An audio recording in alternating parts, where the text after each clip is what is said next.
Back to another episode of Sean and Ed's Do Baseball. I'm Sean. And I'm Ed. And we are bringing you the baseball history. That's right. We're a bi-weekly baseball history podcast where the story catcher doesn't know what the story pitcher is going to be on the mound throwing them. See, I did it smoothly that time. You did. I didn't have to think about it. You did. And I was about to say, you're on the hill today. So I'm on the hill. I'm going to be, just sitting back and seeing what you have for us. Yes, you're strapping on the tools of ignorance and listening to me there. But people listening to us out there, thank you for listening. And wherever you found us on your platforms, whether it's Spotify, Apple Music, Amazon Music, Podbean, wherever, give us a rating or review. We'd really appreciate it. Give us a bit of a bump there. And again, thanks for listening. Yeah, thanks so much. Anything that you can do to help us helps. And we also want to give a shout out to our favorite brewery, and that is Two Loons Brewing. Definitely grab their IPA, grab their lager. Brick and mortar coming soon. Very exciting. Check them out at twoloonsbrewing.com. And of course, please be of legal drinking age and enjoy responsibly. That's right. That's right. Also, before we get going, you can find us on the Twitter X machine at Doing Baseball, on Instagram at Doing.Baseball, as well as TikTok.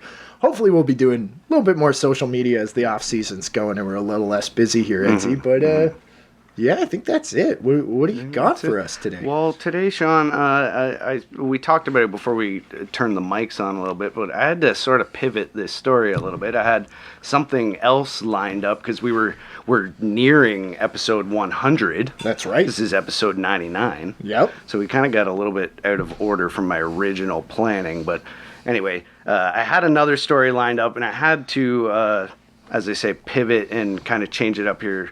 I've got like a regular old biography for you, okay. You know, and as with the ones that you kind of have to throw together quickly, you know, the Saber bios are a great resource for that. So just quick shout out to the Society for American Baseball Research, saber.org, and just a quick thanks to Paul Hoffman for doing most of the research for me on this one that I quickly had to throw together. So it was basically, you know, I'm kind of almost just paraphrasing the article altogether. But oh yeah, well, we appreciate that, and definitely, I didn't realize we had a schedule, but you know, anytime you have to pivot, it can be a little stressful when you have a deadline. You want to plan something special around number 100. So we don't really have a schedule. But, well, I mean, this is the Gretzky episode, so it should be a great one. I will say too, I did have a story lined up that could have sort of coincided with Wayne Gretzky, but weird.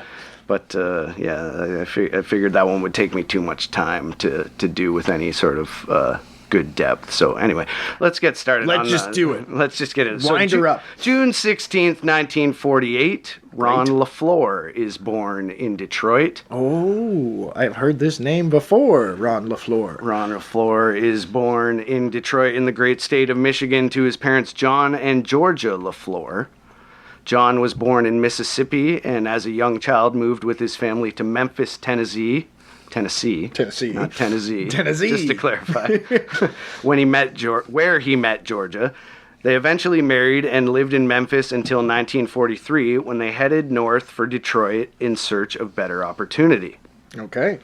The couple had 4 sons, Ronald being the third born, and John worked to support his family in the auto industry at one of Detroit's many manufacturing facilities, but he struggled heavily with alcoholism and was unable to hold down a job steadily. And it's in fact Georgia who is credited with holding things together with her work as a nurse's aide. The LeFlores lived on the east side of Detroit, which was a working class neighborhood that was rife with crime and prostitution, which influenced Ron to wander down a path of drug use, skipping school, and an array of petty crimes. LeFlore recalled his days as a young thief in his autobiography. Quote, "Stealing was my specialty. As far back as I can remember, I was stealing things and getting away with it. Every time I went into a store, I would steal something, even if it was just a rubber ball or one of those 10-cent miniature pies, just to show the other kids I could do it. Sometimes I would steal for the thrill of it. I got away with so much stuff that I began to believe I couldn't get caught. Usually everything I did was right out in the open, too. I thought I was the invisible man." He's brazen. He's a petty criminal, and he's just I also enjoy that you put criminality and prostitution as two separate things. Good, that's very progressive of you. I didn't do that. You're like, well, either way. I agree, but yeah. Yes. Anyway, he dropped out of school and spent many nights breaking into the Stroh's Brewery on Gratiot Avenue, stealing beer and getting drunk with friends. He was also introduced to shooting heroin in a neighborhood shooting gallery. What? Oh. So I guess that's just where, I assume that's where just people go to hang out and shoot up. Yeah, we're just going to shoot up and then shoot some guns and shoot up more, then more guns. It's very possible. Yeah, so, okay, that escalated quickly. Yeah. So as the years went by and Ron grew older, he became more brazen with his crimes, likely to feed his addiction. As a teenager, he spent 19 months in reform schools run by the state, but it didn't set him straight because one night in January of 1970, he and two friends got into the heroin. As you do. As you do. And while coming down, they decided that they would rob the bar across from the Chrysler stamping plant on Mack Avenue. I got a better idea. Let's have a nap. Let's just have a nap. Surprised they were able to. Well, I guess they were coming down. So is that waking up, technically? I've never done heroin. I've never done heroin. Anybody out there, you want to give us some info? Let us know. Send us a DM at Doing Baseball. The men were eventually caught and charged. LeFlore held the rifle the three used to commit the robbery, and his conviction led to a 5 to 15-year sentence in prison, and he entered Jackson State Prison on April 28th, 1970. Okay. So, yeah. So the path, I was expecting like a turnaround before we got to this point. No. But he's in jail. He's in jail. April 28th, 1970. During his first year as an inmate in the prison, LeFlore was resistant to the more regimented environment of the penitentiary. He rejected the work assignments and often came up against the authority of the guards, which earned him a few long stays in solitary confinement. Needless to say, the adjustment to prison life was quite tough for Ron. It was not until his later days of incarceration that he began to understand the concept of time off for good behavior. So eventually he does turn it around. He just like, shit. Yeah. So while serving out his time in Jackson, LeFlore had his first experience with organized baseball. So he never played in school. He dropped out of high school. Yeah. He never played back then. He was just just a street kid, basically. Yeah, I've come across this name before, and I know there's a story to this, but I had no idea it was like. Yeah, I expected there to be like, then he got to high school and the baseball coach took him under his wing. And No, didn't happen. No, Ron recalled playing his first real baseball game on May 18th, 1971, when he started in left field for the Jackson State Prison team. Okay. And according to himself, he hit .469 for the year in 1971. And 569 in 1972. He's just making that up just to say. Well, he wrote it in his autobiography with Jim Hawkins. Yeah, okay, well, no, but I'm just saying. 1978. The odds of having 69 in both years. Yeah, it's true. I never thought about that. Yeah. But either way, also, I'm sure the prison league, like the guy keeping the stats there, was not a major league official scorer. No. Was that a hit, Jim? Sure. Yeah, I guess. Now, these are obviously astounding numbers for somebody in a penal league. It was obvious that LeFlore stood out amongst the group of intramural ball players. Quote, "I could hit the ball a long way, and I could run. Other than that, I didn't know what I was doing," Ron said. Fair enough. So, under most circumstances, this would fly completely under the radar of professional baseball. Yeah. Right? I'm sure there's been good players on the prison yard I don't think it's a heavily scouted league. No, I was just gonna say. But luckily for Ron, he had struck up a friendship with an inmate named Jimmy Kerala, Okay. who was in for extortion, serving a 4 to 20-year sentence. That is wild. I know. I thought his 5 to 15 was bad. That is, it's just, you'll get out anywhere from like 4 to like 2 decades. Yeah, it's such a range. Like, why? So anyway, he's friends with this Kerala guy, and why does this matter?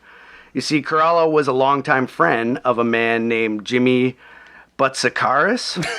How do you spell that name? Butsicaris. Okay. Who was co-owner to one of Detroit's more popular watering holes, the Lindell Athletic Club. How does this get to baseball? I was like, all right. Believing LeFlore possessed professional baseball talent, Kerala reached out to Butsikaris because Kerala knew that the athletic club was a bar frequented by many of Detroit's sports celebrities. Okay, it's still, imagine go talk to him. Tell him I got a guy in here that held up a bar while I'm high on heroin that can hit 469. Hang on. There's a deeper connection, my friend. Okay, go. So Butsikaris was your classic saloon keeper who had many acquaintances at the black tie affairs and also in the dives of the Motor City. He knew Tigers manager Billy Martin quite well. And in fact, they considered one another great friends. Ah. So much, in fact, that Butsikaris was the best man at Billy Martin's wedding. Oh, okay. So they're like best friends. Yeah, that'll do it. Yeah, and Martin loves to drink, so he's got to be there quite a bit. Yeah, I think I forget who it was in previous episodes. We've been like, and it turned out he was Connie Mac's neighbor. Yeah, exactly. There's just these random Yeah. connections that get some of these guys their chances. Yeah, so this semi-underworld network, Martin... So thanks to this semi-underworld network, that's what I'm trying to say. Yes. Martin visited Jackson State Prison on May 23rd, 1973, and talked with LeFlore and told him to come try out for the Tigers during a weekend furlough in June, which Martin helped him obtain. Holy shit. So Martin, I guess, went to the warden and was like, hey man, This guy's pretty good. I think we could use him on the Tigers, and we're trying to rebuild. So... He's the perfect guy. We can just pay him in smack as well. Yeah. LeFlore was quoted in the Daily Reporter of Dover, Ohio on July 3rd, 1973. Quote, I talked to Mr. Martin, and he said come out to Tiger Stadium for a tryout when I was home on a furlough pass. Martin spoke of Ron's performance. Quote, he was hitting balls into the upper deck the day we had him at Tiger Stadium. Whether he can hit or not on a regular basis is the only question. So he's saying he's got the talent. It's just whether he can apply it against major league other opposing talent. Yeah. Not someone serving 5 to 7 for assault. And that's far, is it not? Like I can't upper deck at Tiger Stadium. No, well, I'm actually thinking the opposite, Edsy. My recollection of Tiger Stadium, I know it overhung the field, but that's what I mean. Like the upper deck is like, it might not be as impressive as say like upper deck at because we were only like 10 or 11 when they moved to Anyway, we're getting sidetracked here. But we are getting sidetracked. But I think it is important to kind of say like, yeah, he's hitting the ball far, but it's not upper deck at I don't know. The Coliseum. The Coliseum. Yeah. It's a little bit. So he's got major league power. At very least, he's got major league power. Yes. So after this little tryout, LeFlore was released from prison July 2nd, 1973. Okay. So only served like 2.5 years of that sentence, maybe. And he was a dick for 5 most to 15. of that. Yeah. Yeah. So you got to think his baseball ability, like Billy Martin, as you say, pulled the strings for sure. That's fucking wild. That's pretty crazy.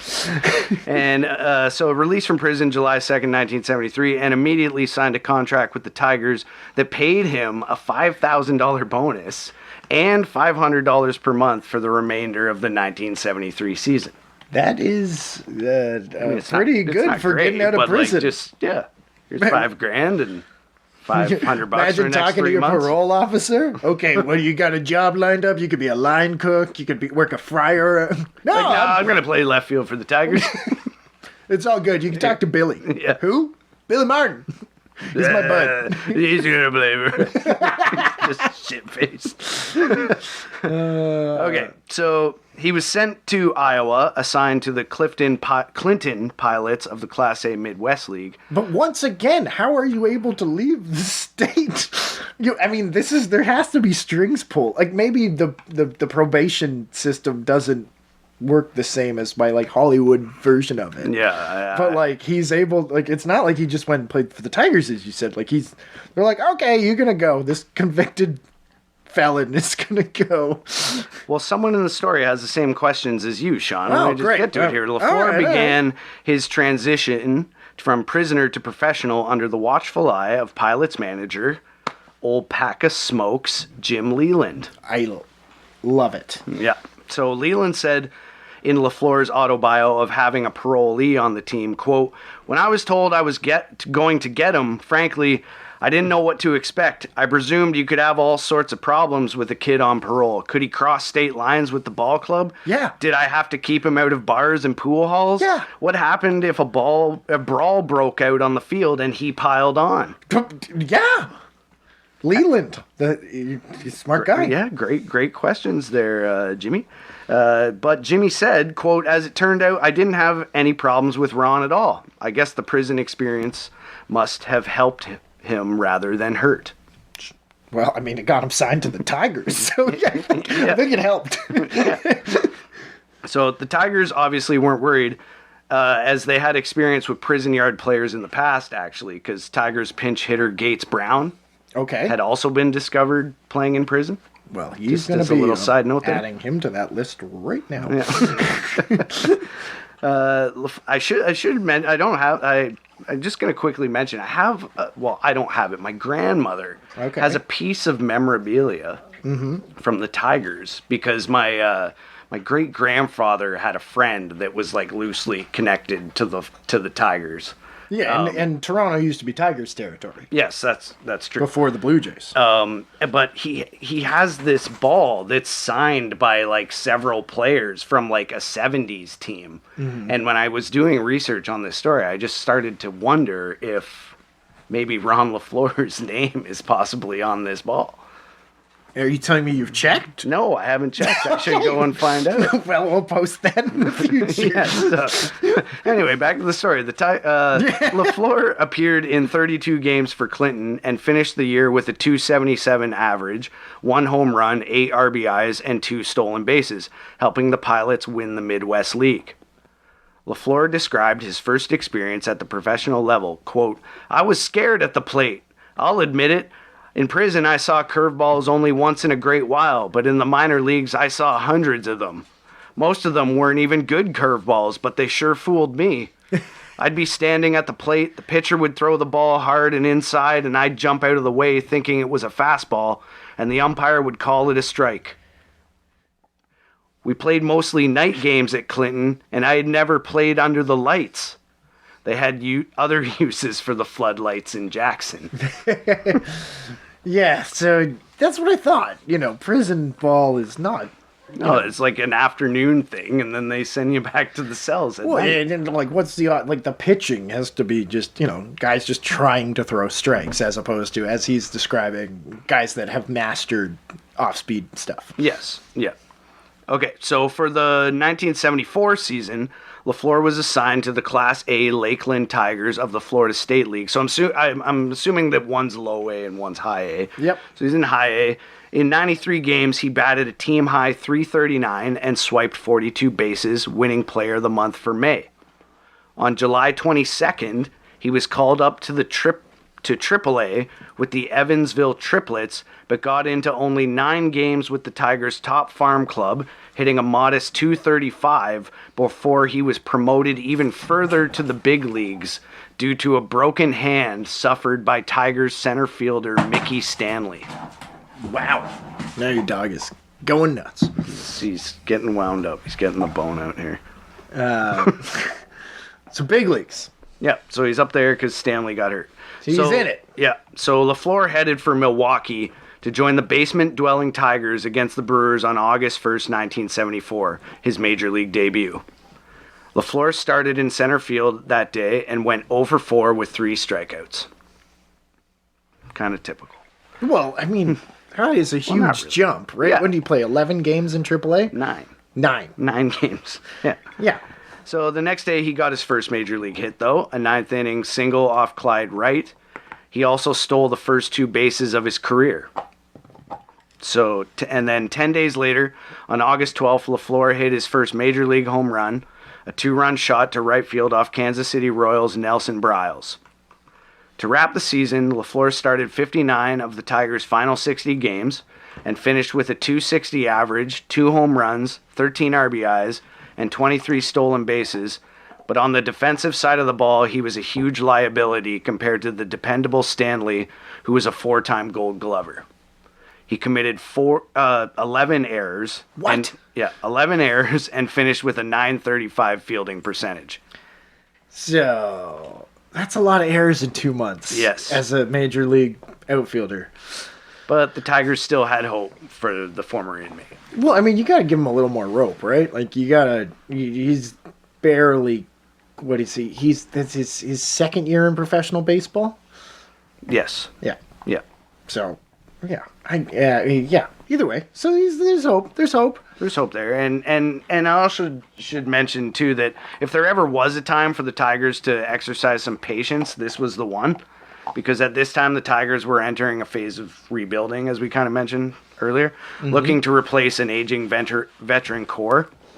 Like Al Kaline retired at the end of that season, and Jim Northrup was sold to Montreal that August, and Willie Horton was on the decline. And Yeah, you don't really hear much about the Tigers of the late 70s for a reason. Yeah.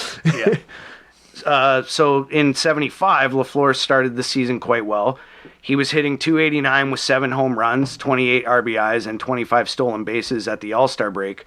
But the second half of the season, Ron suffered through a slump that tested both his confidence and the patience of the management. For the second half, he hit a paltry .206 with 1 home run, 9 RBIs, and 3 stolen bases. He did raise his fielding percentage to .973, however, if you want to look at a little positive there. Little positive. I'm sure the Tigers management were having their doubts as to whether LeFlore was a true major leaguer or not. But over the next 4 years, LeFlore would take his game to a level that no one anticipated, proving all the doubters wrong. Fuck. Okay. I was not even expecting that. And I was like, well, this isn't going to work out. He's going to fizzle out. Yeah. And even still, if he fizzles out, it's still a great story. Mm-hmm. Mm-hmm. What the fuck did... what was his first half again? How many home runs did he hit? 7. 7. So he's not a huge power guy, but... Yeah, he's fast. Yes. He's the center fielder of the late 70s, early 80s. So, yes. Yeah, they're not looking for the power, but he's got it. But he's more, high average. But, that was an awful second half to the season. Mm-hmm. Mm. Okay, so tell me what happens. All right. So Ron broke out in 1976. Okay. And started the year with a career-high 30-game hitting streak. He collected 51 hits and batted .392, all while grieving the death of his younger brother, Gerald, who had been murdered in late April. Jesus. Yeah. Christ. Okay. From the Ironwood Daily Globe, April 24th, 1976, quote, police questioned 6 men Friday in the shooting death of Gerald LeFlore, the 26-year-old brother of Detroit Tigers player Ron LeFlore. Police reported that LeFlore was killed at about 2 a.m. Friday during an argument when he was shot once in the chest by a .50 caliber rifle. Police reported the shooting followed an argument over money. So that's, and he's living at home too, right? Not at home, but you know what I mean? He's in Detroit. Gerald? No. Oh, yes. Ron. Right, yeah. Right? Yeah. It's not like he's even No. removed from this. Right? He's obviously he may even still be living at home. Exactly. That's what I'm thinking. Yeah. I'm like, that's awful. And then to do that while going through that kind of tragedy and not even being able to escape it really because you're at home. Mm-hmm. But that's awful. It was presumed that the argument over the money was due to Gerald's involvement in gang activity and drug use or dealing. Who cares? It's still sad. Oh yeah, regardless. just a little side note as well. This was like the family had been like marred by tragedy already. This maybe like was contributed to like their dad's alcoholism. I mean, I'm kind of surmising that on my own, but I think this because Ron's older brother Harry had also tragically died in 1961 from injuries that he sustained in the ring during his third pro boxing match. What the fuck? That's a tidbit. Yeah. So, I mean so they had 4 sons and they've lost 2 of them. Yeah. I think I mentioned it later on that there was a TV movie made about Ron LeFlore's life. Oh my God. Called what's it? It's named after the autobiography. It was called Breakout, the Ron LeFlore story, or something like that. Breaking out of jail.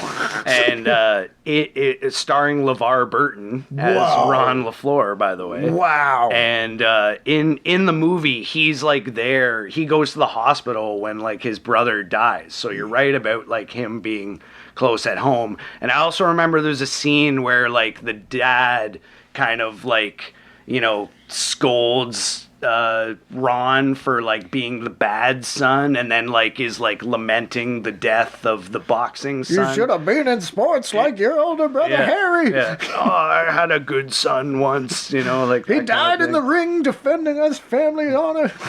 Yeah. Oh God. Yeah. So, wow. Okay, I'm taking all of that in right now, and now I'm just picturing LeVar Burton. Anytime you're talking about you should watch the movie. It's not great, but it's interesting. I'll say that. I'm so happy you watched it. Okay, so getting back to Ron, he had this 30-game hit streak amidst all this tragedy. Yes. And the hot start earned him a trip to the Midsummer Classic. Together with right fielder Rusty Staub and Mark Fidrich, they formed a trio of Tiger All-Stars who started the exhibition in Philadelphia. So they got 3 starters. That's pretty good in the middle of a rebuild, honestly. Yeah, that's fantastic. LeFlore collected a single in his first at bat, but in the end, the National League blew away the American League 7-1. Yeah, not really important. LeFlore continued his success at the dish after the All-Star break, but his season was brought to an abrupt conclusion on September 12th when he ruptured a tendon in his right knee. He finished with a .316 batting average and 58 stolen bases, which was second in the American League, by the way, in 135 games. Okay. Yeah. What year is that? 1976. Okay, never mind. I was like, probably Ricky Henderson. I'm like, no, not yet. Not yet. Not quite yet. So this late season injury made for a slow start in 1977, but he returned to form by mid-June, hitting .363 for the rest of the season. For the year, he appeared in 154 games and finished with a .325 average. Jeez. The Detroit chapter of the Baseball Writers Association of America recognized LeFlore as Tiger of the Year for 1977. His 212 hits were good for second in the AL and included 30 doubles, 10 triples, and a career-high 16 home runs. LeFlore finished 5th in total bases with 310, finally showing some of the power the Tigers had seen from the beginning. Nice. So he's starting to... I mean, that's the thing. That's like... I think that's the craziest part about this is like seeing somebody... Like, as somebody that has seen some kids like develop... It takes a long time to, like, hit with power. Mm-hmm. And the fact that he didn't have those, like, teenage years of development. Mm-hmm. Like, yeah. He's a natural. But that's what I mean. But, like, it even as that natural talent, right, the power, it took years for the power to develop still. Mm-hmm. Because, I mean, yeah, he's still a great hitter by the sounds of it. But now he's just, like, adding to his prowess because he's able to really... get on that back foot and smash it now. Yeah, and he's had, 2 back-to-back amazing seasons, and 1978 was more of the same for Ron LeFlore. His batting average dipped a little to .299, but he still held, .299, but still he held the lead, still he led the American League in both runs scored with 126 and stolen bases with 68, while driving in a personal best 62 runs. He had a 27-game hitting streak Wow. during the dog days of August, which cemented him into the Tigers record book alongside Ty Cobb as the only Detroiters with multiple hit streaks of 25-plus games. All right. That's good company, man. That is great company. I'm like, as I say, I'm picturing LeVar Burton and just 80s baseball. Just getting on base and stealing. Yep, that's pretty much what it is, buddy. Once again, his performance earned him the honor of being named Tiger of the Year, making LeFlore the first back-to-back winner since Denny McLain won back-to-back Cy Young Awards in 68 and 69. Amazing dollop episode. Yes. LeFlore was the talk of the town and even the country, especially after America learned about his story from the CBS made-for-TV movie about his journey from prison to the big leagues, 1 in a Million, starring a young LeVar Burton. So you got the title wrong. Yes, I did. Yes, I did. just wanted. You can't just. You were just gonna go with that. No. I was like, I was so going you to lied correct to that. us. You lied. That's the autobiography's Yes. title. Yes. Okay. Well, It was based on the autobiography, but yeah. they changed the name of the movie. Yes. That's a worse name. It is. The autobiography had it right. Breakout would have been way better. Breakout, of course. Like, you're breaking out in so many ways. Yeah. Literally. Yeah. How many people have been able to be like, I hit my way out of prison? This guy. Yeah.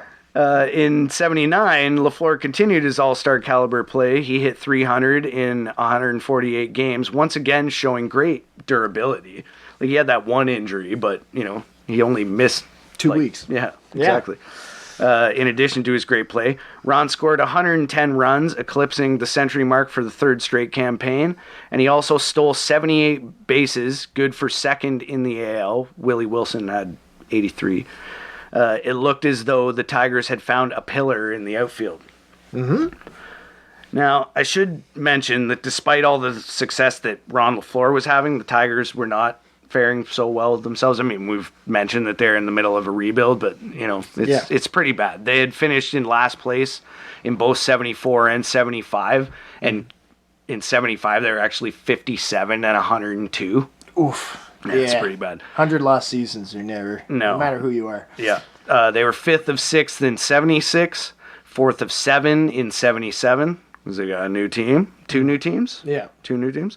And then dismally 5th of 7 in 78 and 79. So manager Les Moss just lasted 53 games into the 79 season, and Sparky Anderson was brought in to replace him. Yeah, because the Detroit management was like, we need less Moss and more Spark. Oh, God. Boo. Shortly into his tenure, Anderson felt that LeFlore was not going to fit into his clubhouse and was going to be a distraction. Because LeFlore had started to enjoy some of the luxuries of being a baseball star. The Tigers decided that despite his success, Ron's career was headed in the wrong direction. So on December 7th, 1979, the Tigers traded LeFlore to the Montreal Expos for left-hander Dan Schatzeder. I'm going to assume you pronounced that last one wrong. I don't know. Schatzeder? But I love that LeFleur is going to Montreal. Yeah. Because if you don't speak French, his last name roughly translates to the flower. Yes, it does. So he was caught off guard by the move, but apparently LeFleur enjoyed his new surroundings and declared in a 2013 Toronto Sun article by Jim Hawkins that 1980 was, quote, the greatest year of my career. Damn right. His numbers at the plate continued to decline, but his speed on the base pass was as good as ever. LeFleur stole 97 bases to lead the National League, making him the first player in Major League history to lead both leagues in stolen bases. How many people can say they've led the major leagues in stolen bases and also done heroin? That's a good question. I'm gonna guess more than one. Oh, all right. We're gonna have to pull up baseball reference after this and make some calls. We're gonna have to uncover. We're gonna have to do some research. I'm not saying like heavily. No, but you're right. There could be more than one. More than one. Okay. It might be back in the 1920s. Yeah. Okay. Yeah. The Expos finished 90 and 72, a single game behind the National League East winning and eventual World Series champion Philadelphia Phillies. This was as close as Ron would get to postseason baseball. By this time, it was clear that LeFlore was burning the candle at both ends. There were allegations that he was snorting cocaine and shooting heroin frequently. And after just one season with the Expos, they let Ron leave to free agency. Oh, damn. Yeah, so you don't stick around there for too long. I was going to say, and there were allegations. Asked about it, LeFleur said, "Do you want some heroin?" He didn't say that. No, he did not. He did not say that. But I mean, I guess no. This is I guess this is pre-Andre Dawson days in Montreal as well. So, so I will say I'm gonna believe those rumors, Etsy. maybe not the second part, but I'll believe the uppers part. Yes. Yeah. It's a sign of the times, man. Yeah, exactly. So the White Sox took a chance on LeFlore and signed him to a multi-year deal worth $9 million on November 26, 1980. That's big money. That's big money at the time. Yeah. I didn't look up how many years that was, but $9 million regardless. It wasn't like several years, I don't think. Yeah, no, yeah, okay. But his addiction problems grew worse, and his stint with Chicago was plagued by erratic behavior, disputes with management, including blasting Tony La Russa in the media for not living up to his promises of playing time to LeFlore and giving it to the rookie Rudy Law, and an arrest for drug and gun possession. Well, that'll do it. At the end of the 82 season. That'll do it. I'm trying to scroll past all of his other info so I don't see it. Oh, no. In 2 seasons with the Sox, he had played in just 173 games combined and hit just 267 with 64 stolen bases. So a far cry from the success he'd had in years before. 267, yeah. So not even average-wise, just like 64 he's 2 years, you know. Yeah, he's trending downwards. Yes. So LeFlore was released on April 2nd, 1983, and his 9-year major league career was over. After his playing days were done, LeFlore tried to find work with a major league team in some capacity, but had little to no success. He eventually found a job as a baggage handler for Eastern Airlines. Oh. Yeah. Damn, where did that $9 million go, bro? Where's Billy Martin at? Is he dead by 88? I don't think so. It's just him, like, fine. You got a stolen base coach? I could do that. You got a cocaine guy? I could be that. I could be the mascot. Yeah, that's it. In 1980, what were you going to say? No, I'm like, that's the Pirates. Yeah, yeah, I know. Yeah. In 1988, he attended the former Major League Baseball umpire Joe Brinkman's umpiring school.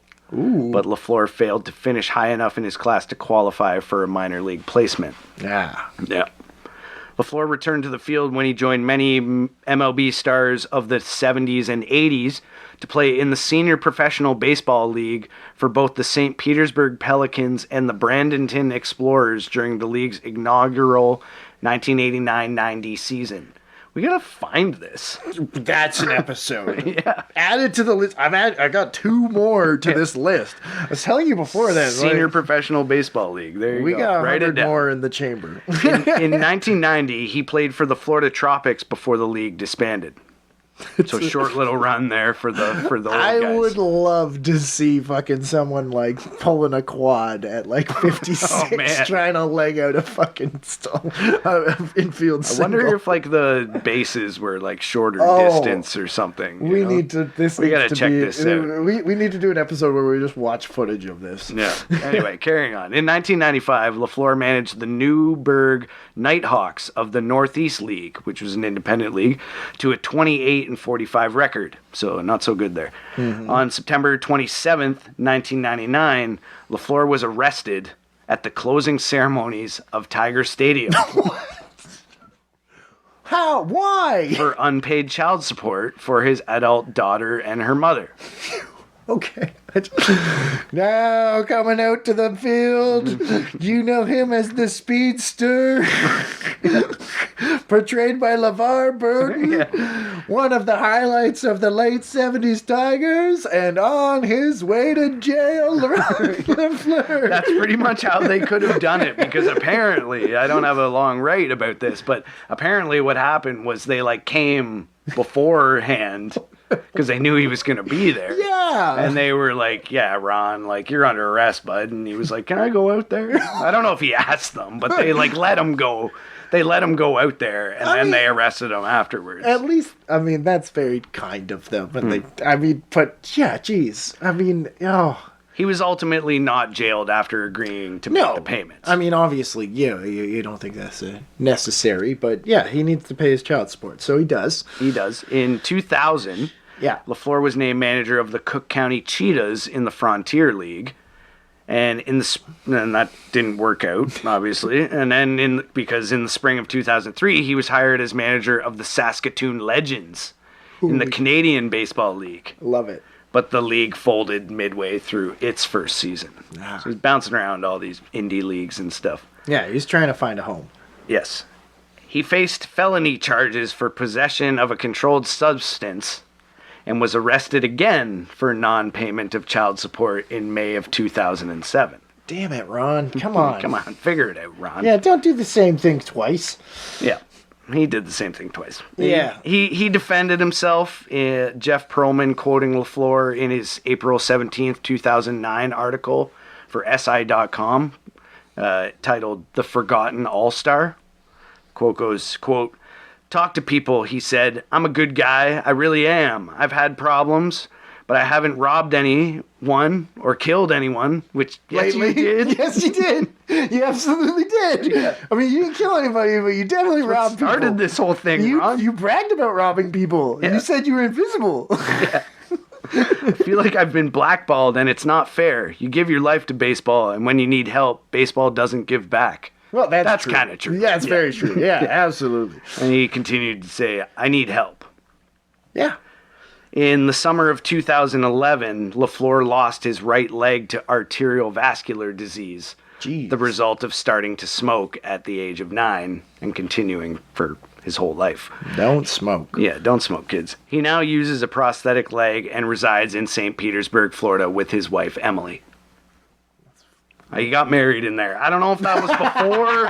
I don't know if that... I couldn't find anything about it. I don't know if that was before the child support stuff or if those were... Those obviously mustn't have been... Yeah. I mean, not obviously, but anyway, I'm not here to talk about his personal life. I'm not too worried that you didn't look up about his marriages, but... No, that's absolutely... I mean, yeah. I just can't imagine being in like the Frontier League and that's your coach. I'm an all-star, guys. Also, if you want to know, don't ask about my leg. Don't ask about my leg. Does anybody know how to tie someone off when you're shooting up? Because I can tell you. I can show you. We're gonna take a little vacation. It reminds me, and I don't mean to get too personal. I played for a guy once like that. That was like. I would shoot heroin before he... No, but he told me about his he used to be a musician back around in the 60s and 70s. Okay. And he once, I'm an 18-year-old kid, and I'm in this like traveling baseball team. And the coach was like, yeah, I've done all the drugs. I've never shot anything, but I've tied people off before. Like and I'm like, cool, man, thanks. Like, that's really cool. I've just been involved. I've done all the other drugs. Just I am paraphernalia. Essentially, But it's. I mean, that's quite a life. I mean, he's still alive, right? Yeah, no, we're still going here. We're not done yet. I thought it was over. No, not quite. And I got another quote from him, and from the Sabre article by Paul Hoffman that I mentioned at the beginning, which again quotes LeFlore's 1978 autobiography, Breakout. From prison to the big leagues, which I didn't get that part right either. Quote, "I really needed guidance, and I didn't get that. How come I couldn't have gotten that guidance when I first came up? But I just didn't have the guidance that I should have had. I had no support from anybody. I don't know if they were afraid because I was an ex-inmate, but nobody ever went out of their way to really help me. And I needed somebody. I really did. I really needed some help and some guidance considering where I came from, and I didn't get it. Just think if I had played baseball as a kid instead of running the streets. Just think if I had improved my baseball skills instead of going to prison. How good could I have been? Who knows? If I had gotten that guidance that I needed, if I had known that what was going on in society, I could have had some Hall of Fame stats. I think he's right. Yeah. He's definitely, yeah. I think he's He right. had some a bit of structure in his like early days rather than like having to run the streets. You know? Well, I think I don't think it's necessarily, the Detroit's fault, No.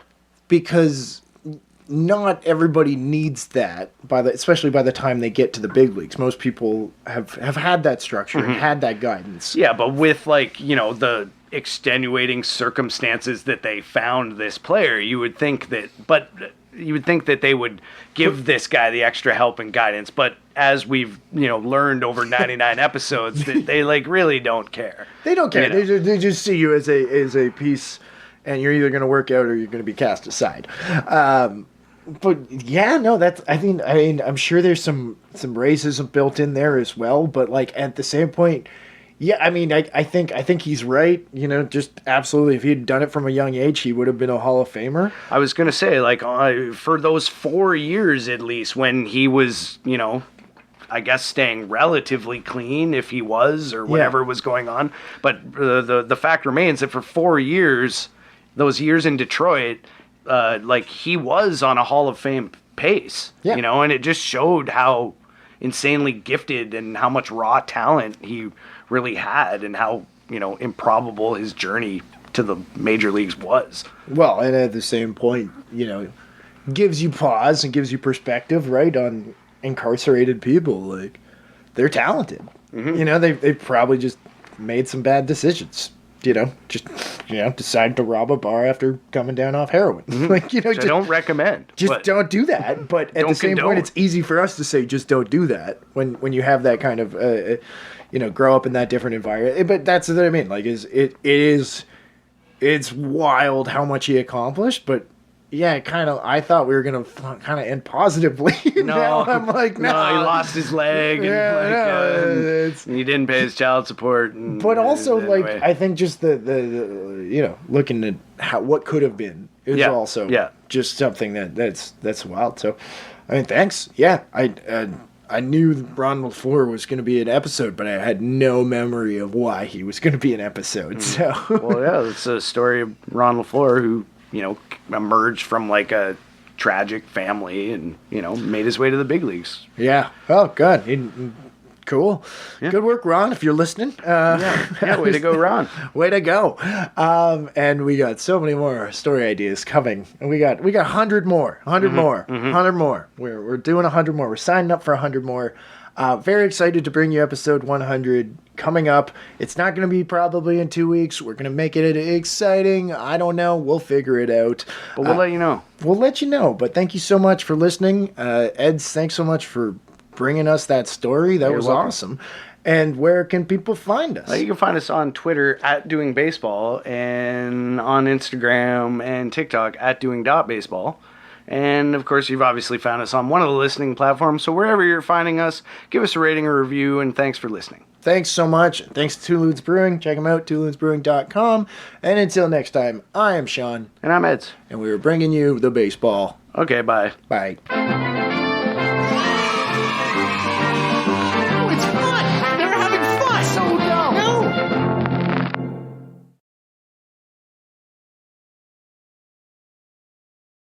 So over the next 4 years... Oh, wait. I already said that part. Whatever. 3, 2, 1, blah, blah, blah.